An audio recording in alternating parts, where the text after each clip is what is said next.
বছর খালি খা, তাইলে মিলে 10 বছর খালি খা, 17 বছর খাইতে বেঁচে গেলে তোরে। ঠিক। লোকটা বেশি হয়ে গেলে কিন্তু সমস্যা। রাগ করে না, যাই করে, আমি কোনো পক্ষপাতিত্বের আগেই বলছি, কোন খাতার মধ্যে আমাকে কোন নির্দিষ্ট দলের নামে আমাকে পাবেন না আজ পর্যন্ত। যেখানে ইসলাম আছে, কোরআন আছে, আমি এটা পক্ষে আছি, সেটাই কেউ হোক। মুসলমান ভাইরা আমার, যেটা বলতেছিলাম, ঈসা আলাইহিস সালাম বিদায় দিয়ে দিয়েছে। হ্যাঁ, ইতনিয়া খুশিতে যাইতেছে, ভালো দেখিয়া একটা জায়গায় 2টা আবার 3টা বেড়ে গেছে, আমার থাকা দরকার নেই, মোটামুটি হয়েছে, চলবো। মুসলমান ভাইরা আমার, এই খাদের 3টা ইট নিয়ে যখন যাইতেছে, রাস্তায় হঠাৎ করে 2 জন ডাকাতের লোকে ধরা পড়ছে। 2 জন ডাকাত চকচকা দেখে বলতেছে, কিরে মাথায় কি বোঝা পাইছি, অনেকক্ষণ ধরে বুঝতেছি পাই না। তারে ধরছে, ধরে বলতেছে, তোর মাথায় কি যা আছে তাই বলা দরকার কি, দেখা দেখে 3টা স্বর্ণের ইট। তখন বলতেছে, 3টা স্বর্ণের ইট তুই কই পাইলি, তোকে এখন কিন্তু শেষ করবো। সে বুদ্ধি করে বলছে, শেষ করা দরকার নাই, আমরা 3 জন এটা ভাগ করে নিবি, তোমরা যেরকম ডাকাইতি করো আমরাও আমিও ডাকাইতের দলে শরীক হয়ে যাই। এই কথা বলার পরে তো ঠিক আছে, তাহলে থাক এখানে। এখন 2 জনে চিন্তা করতেছে, আমরা তো 2 জন তো একা, একটা স্বর্ণের ইট যদি পাই তাহলে পরে সারা জীবন আর ডাকাতি করা লাগবে না, আর বড় কিছু হইতে গেলে 2-4টা খুন খারাপি না করলে হয় না। এরকম কিছু দল আছে না, নাই জুড়ে আছে গাড়ি চালক যারা, তারা 2 সাইডে অ্যাক্সিডেন্ট না করলে বড় ড্রাইভার হওয়া যায় না। কিরকম কল্পনাটা করছে যারা বড় দল করে, এরা কয় 2-400 লোক না মারলে, কিছু মানুষকে গুলি করে ফাঁসিতে না দিলে, যেখানে না ঢুকাইলে রাষ্ট্র চালানো যায় না, নিয়তি থাকে খারাপ। মুসলমান ভাইরা আমার, তো তারা 2 জনে কৌশল করতেছে কি করা যায়, একটা যাই কিছু হই করতে হবে, দেখি তাকে কৌশল করি, আমাদের কিছু পাইতে গেলে কিছু তো আগে ত্যাগ করতে হয়। তখন বলতেছে, ভাই ঠিক আছে, ভালো কথা, তুমি তো ঈদ তো আমরা 3 জনে মিলে জিরাই নিমু, তো একটা কাজ করো, আমাদের অনেকক্ষণ ধরে ক্ষুধা লাগছে, তুমি একটু নাস্তা করে আমাদের জন্য কিছু নাস্তা নিয়ে আসো না। এই যে ধরো টাকা তোমার কাছে দিলাম, টাকা আমারাই দিলাম, সম্পদ দিরহাম আমরাই দিলাম, এইটা নিয়ে ওই পাশে দোকান আছে, বাজার আছে, বাজার থেকে কিছু নাস্তা নিয়ে আসো না। এই নাস্তা আনতে গেলে পরে এই ফাঁকে আমরা হয়তো পলায়ন করবো, নাহলে একটা ঘটনা ঘটবো, যে কোনো একটা কিছু করে ফেলবো। এটা হলো 2 জনের চিন্তা। আর এও চিন্তা করে সুযোগ একটা পাইছি, বাজারে যাবো, বাজারে যাইয়া নাস্তার লগে 20 কিনে নেবো, খাওয়াই 2টার বাইরে টেবিল নিয়ে দেখেন লোভে টক্কর লাগছে। তখন এই বেটা বলছে, আচ্ছা ঠিক আছে, দিলে থাকো, তোমরা কিন্তু যাবো না, যাবো কে লিগে, বিশ্বাস না করে যাবো, কাপড় চোপড় আর কিছু দলিল নিয়ে। ভালো কথা, প্রমাণ পাইছি, আংটি মাংটি লয়ে গেছে, লয়ে যাই দোকানে, চিন্তা করলো অগলিকা 20 টাকা নিয়ে যাই, আমি নাস্তা করে যাই, বলুন কি বর্তমানে যেরকম হয় যে নাস্তা বানাইতে দেরি হয়, এবার আমি খাই ফেলাইছি। তো ভালো, সে ওখানে বইয়া খাইয়া নাস্তা রয়েছে, রাস্তার লগে 20 মিটাই রয়েছে, 20 মিটাই রয়ে যায়, আসবে। আর এই ফাঁকে তারা আবার 2 জন বলছে, আমরা তো 2 জন, একটা কাজ করবো, নাস্তা আনতে গেলে একটা বাহানা দিব, বাহানা ছাড়া তো মারা যায় না, ও আসলে পরে অনেক দিয়ে মাথার মধ্যে একটা এত দেরি লোক, এই নাস্তা আনতে তো দেরি হয়, এই করে 2 জন মিলে মেরে ফেলাম। ভালো কথা, নাস্তা নিয়ে যখন আসতেছে, আসার সাথে সাথে দূরের থেকে কাছে আসতে পারি, ইত্যাদি, এই নাস্তা আনতে তো দেরি হয়, ওই কইয়া ইটটা লইয়া মাথার মধ্যে দিয়ে মেরে ফেলেছে। শেষ, জায়গায় শেষ। শেষ করার পরে কয় বলছে, ভালো হয়েছে না, 3টার সঙ্গে ঠিক পাইছি, আয় এখন নাস্তা কইরে লই। 2 জনে নাস্তা করতেছে, কি ভালো নাস্তা না 20 মিশানো নাস্তা? 20 মিশানো নাস্তা তারা করছে, নাস্তা কইরে 2 জনে জায়গায় মরে শেষ। জায়গায় যখন মরে শেষ, ঈসা আলাইহিস সালামের সফর ওইদিকে শেষ। সফর করে যখন এদিকে আসতেছে, এই শেষ হওয়ার 1-2 দিন পরে যখন আসতেছে, কিছু মানুষ তারা দূর দূরান্তে দিয়ে খবর পেয়েছে, মানে 3টা লাশ পড়ে রয়েছে, মানুষজন ভিড় জমে গেছে, সবাই ভিড় করতেছে, ঈসা আলাইহিস সালাম, ভাই এখানে কি হয়েছে, একটু আগে এখান দিয়ে গেলাম, কি হয়েছে? ভাই এখানে 3টা লাশ পাওয়া যাইতেছে, 3টাই অপরিচিত, এই কারণে চিনতে পারতেছি না এগুলো কারা, কিভাবে কি বললো, গন্ডগোলটা কি হইল। দেখি ঈসা আলাইহিস সালাম দেখে এই লাশের মধ্যে একটা লাশ তো আমার খাদেমের লাশ। ব্যাপারটা কি? ওখানে দাঁড়ায় চিন্তা করছে, দেখে যে এরকম একটা ইট ওই লাশের লগে করা, আর 2টা ইট এখানে, নাস্তা সামনে ছড়া ভরা। তখন তিনি আগে আল্লাহ তাবারক ওয়া তাআলার কাছে জানতে চাইছে, পুরো ঘটনা আল্লাহ তাআলা জানাই দিয়েছে। জানাই দেওয়ার পর ঈসা আলাইহিস সালাম উপস্থিত সবাইকে যে উপদেশটা দিয়েছেন, সেই উপদেশটা ফলপ্রসূ হিসেবে উপদেশমূলক ইসরাঈলী রওয়ায়াতের মধ্যে বিশেষ করে হায়াতুল হান্নাহ এটাকে উল্লেখ করেছেন, যে দেখো দুনিয়াতে যাদের ভিতরে লোভ থাকবে, অন্যকে ক্ষতি করতে যাবে, হয়তো কিছু ক্ষতি হবে, তার থেকে কয়েক হাজার গুণ বেশি ক্ষতি হবে নিজের, লোভী ব্যক্তির নিজের। ঠিক সেই জন্য মুসলমান ভাইয়ের আবার আমাদের প্রত্যেকেরই এটা দরকার যাতে আমাদের কোনো ভিতরে লোভ না আসে। তো যাই হোক, যেটা বলতেছিলাম যে রাসূল পাক সাল্লাল্লাহু আলাইহি ওয়াসাল্লাম পরিচ্ছন্ন দেহ নিয়ে, পরিচ্ছন্ন আত্মা নিয়ে দুইজন ফেরেশতা জিবরাইল আর মিকাইল এই দুইজনের সহযোগিতায় তিনজন সফরে যেতেছিলেন। রাসূল পাক সাল্লাল্লাহু আলাইহি ওয়াসাল্লাম বলেন তিনজনের সফরটা সবচেয়ে উত্তম।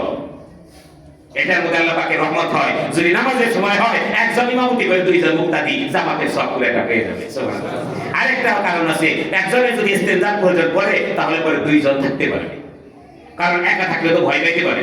সেই জন্য একজন কাজ সারবে আর দুইজন থাকবে, সর্বদিকে মিলিয়ে তিনজন। দূরবর্তী সফর হলে তিনজন যাওয়া হলে উত্তম।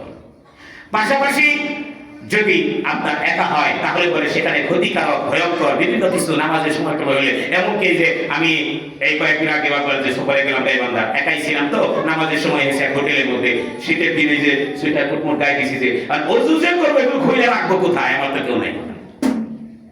এই কত কষ্ট করে হাতে লয়ে লয়ে তারপরে জুড়েছি। একা কষ্ট হলো, কমপক্ষে তো দুইজন থাকা দরকার। তো যাই হোক, সফর একা না করে সাথে কিছু নেওয়া ভালো। থাক দিয়ে আরেকটা সফরের মশলা বলে দেই। আমাদের দেশে একটা ব্যাপকত হয়ে গেছে, চট্টগ্রাম যদি কেউ চাকরি করে এখান থেকে মায় বাপে তাকে গাড়িতে উঠিয়ে দেয়, আরামে গিয়ে সে মহিলা সব চট্টগ্রাম যায় নামে। বিদেশেও এরকম হয়, কিন্তু এটা তো মনে রেখে দেয়, কিন্তু ঠিক না। মহিলাদের জন্য সফর মানে 48 মাইল সমপরিমাণ বা তার সাথে বেশি দূরত্ব একা সফর করা, এটা শরীয়ত অনুমতি দেয়নি। আপনি যতই নিরাপত্তা মনে করেন, হেলিকপ্টার আর বিমান কর না কেন, যেখানে হজ ফরজ রহিত, যদি তার মাহরাম না থাকে, ফরজ ইসলামের ভিত্তি স্তম্ভ হজ। 6 লক্ষ টাকা হলে হজ করা যায়, 6.5 লক্ষ টাকা, তার কাছে 10 লক্ষ টাকা আছে, কিন্তু দুইজন যাওয়া যায় না। তারপরে তার উপরে হজ ফরজ না, যতক্ষণ পর্যন্ত আরেকজন মাহরাম সাথে নেওয়ার মতো সম্পদ তার না হবে, অথবা নিয়ে যাওয়ার মতো প্রস্তুত না হবে। তাই সেই জন্য মা বোনদেরকে হেফাজতে রাখার জন্য আল্লাহ তাবারক ওয়া তাআলা রাসূলের মাধ্যমে বিধানগুলো দিয়ে দিয়েছেন, যাতে কোনো দুর্ঘটনা অপ্রীতিকর কোনো কিছু না ঘটে।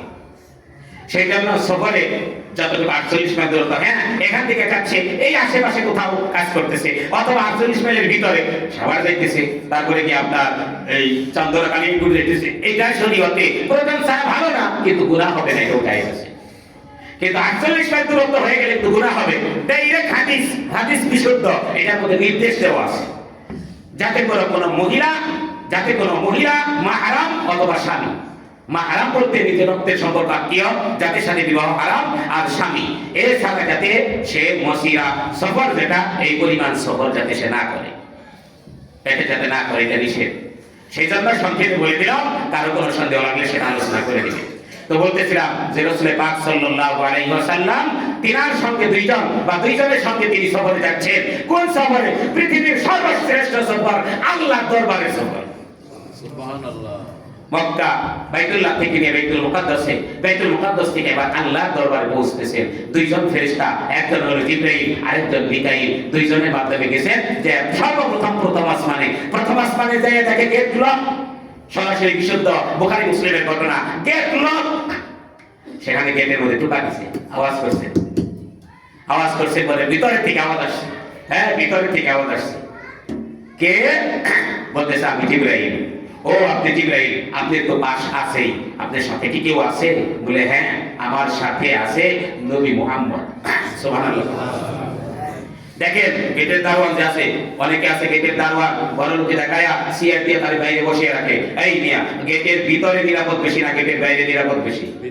ভিতরে। সেই জন্য দারোয়ান গেটের ভিতরে থাকবে, ভিতরে ব্যবস্থা করে দিবেন। এটা হলো একটা আদব। এই যে আল্লাহর রাসূল বিশুদ্ধ হাদিস গ্রন্থের মধ্যে আসমানের যে গেট, আসমানের সবচেয়ে বিরুদ্ধে হলো শয়তান জাতি, জিন জাতি। এই কারণে তাদের থেকে আসমানকে নিরাপত্তার জন্য আল্লাহ তাবারক ওয়া তাআলা যে কুদরতিভাবে গেটের ব্যবস্থা করেছেন। এই গেটের দারোয়ানের দায়িত্বে যে ফেরেশতা, সে আসিল আসমানের উপর। তো সেখান থেকে আওয়াজ করছে, আওয়াজের পরে সে শব্দ করছে, কে? জিবরাইল। পুরা পরিচয়। জিবরাইল, ঠিক আছে আসেন, আপনার সাথে কে? বলে মুহাম্মদ। আচ্ছা মুহাম্মদ, বলে আমার কাছে তো কোনো ইনফরমেশন আসে নাই, আপনি তো প্রধান, এখন আপনি যে মুহাম্মদকে নিয়ে আসছেন, আল্লাহ তাআলা কি আপনাকে নিতে বলেছেন? সুবহানাল্লাহ। তদন্ত দায়িত্ব কাকে বলে?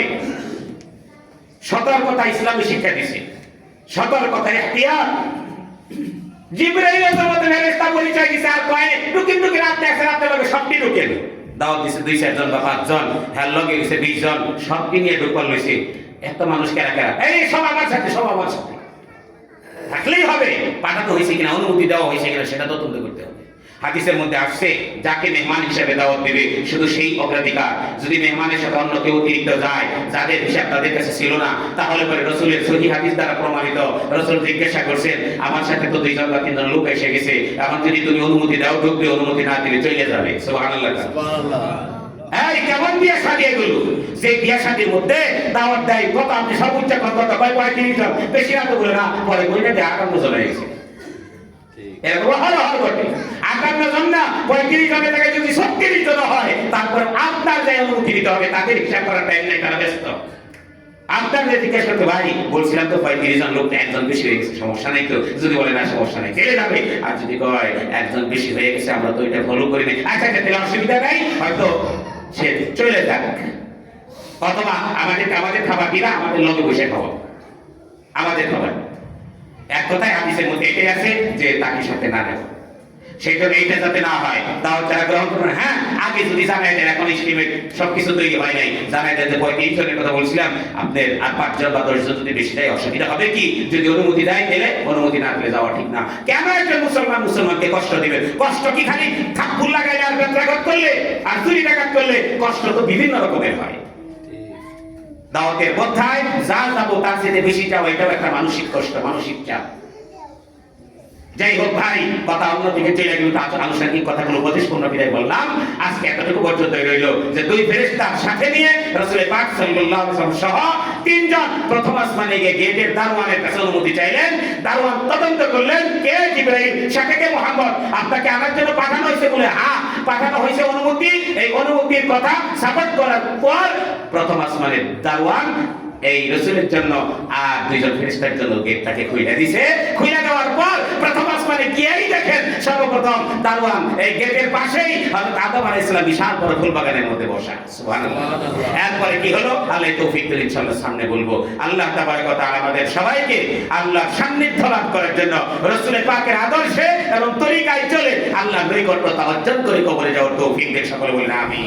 সুবহান রাব্বিকা রাব্বিল ইজ্জাতি আম্মা ইয়াসিফুন ওয়া সালামুন আলাল মুরসালিন আলহামদুলিল্লাহি রাব্বিল আলামিন। যারা সুন্নাত পড়ে নাই সামনে